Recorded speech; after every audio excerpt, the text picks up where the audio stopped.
আজকের ভিডিওতে আমরা জানবো কুশি কাটার কাজ শুরু করতে কি কি লাগবে ও ম্যাজিক রিং ও স্লিপ নোট কিভাবে করতে হয় তার বিস্তারিত। আপনি যদি একদম নতুন হয়ে থাকেন তাহলে প্রথমে কিছু প্রয়োজনীয় জিনিস লাগবে। প্রথমে লাগবে ক্রোচেট হুক।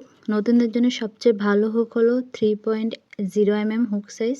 লাগবে সুতো, যেটা আমি এখন দেখানি, পরের ভিডিওতে সেটা নিয়ে বিস্তারিত বলবো। এছাড়াও লাগবে একটি কেচি।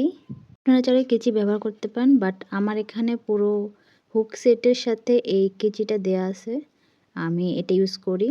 আপনারা কেচি ইউজ করতে পারেন। সাথে আছে সেফটি পিন, আপনারা সেটাকে স্ট্রেচ মার্ক হিসাবে ইউজ করতে পারবেন। সাথে লাগবে একটি সুই। এরকম একটা সুই সুতো হলেই হবে, যেটা আমরা খাতা শিলে সেরকম একটা সুই হলে হবে।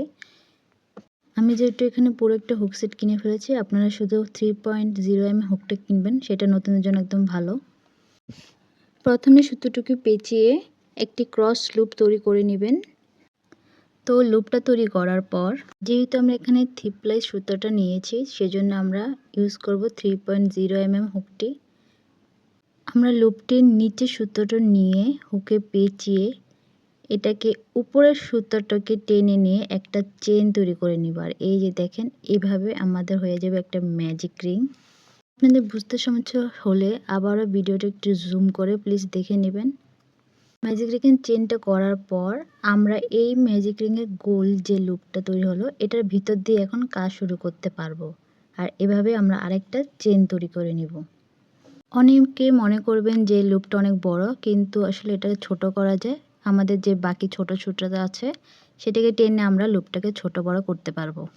তো আমাদের ম্যাজিক রিং করা শেষ। এখন চলুন আপনার স্লিপ নোট কিভাবে করতে হয় তার বিস্তারিত জেনে নিন। স্লিপ স্টিচ করতে হলে একটা ক্রসের মতন লুপ করে নিয়ে সেই সুতার নিচেরটার দিকে টেনে আমরা একটা চেন করে নেব। আর এটাই হয়ে গেল আমাদের স্লিপ নোট।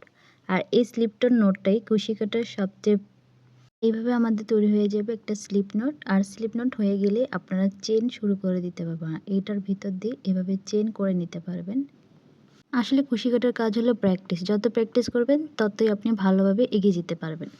তো আজকের জন্য এতটুকুই। ভিডিওটি ভালো লাগলে লাইক আর সাবস্ক্রাইব করে রাখবেন, আর কমেন্টে অবশ্যই আপনার মতামত জানাবেন।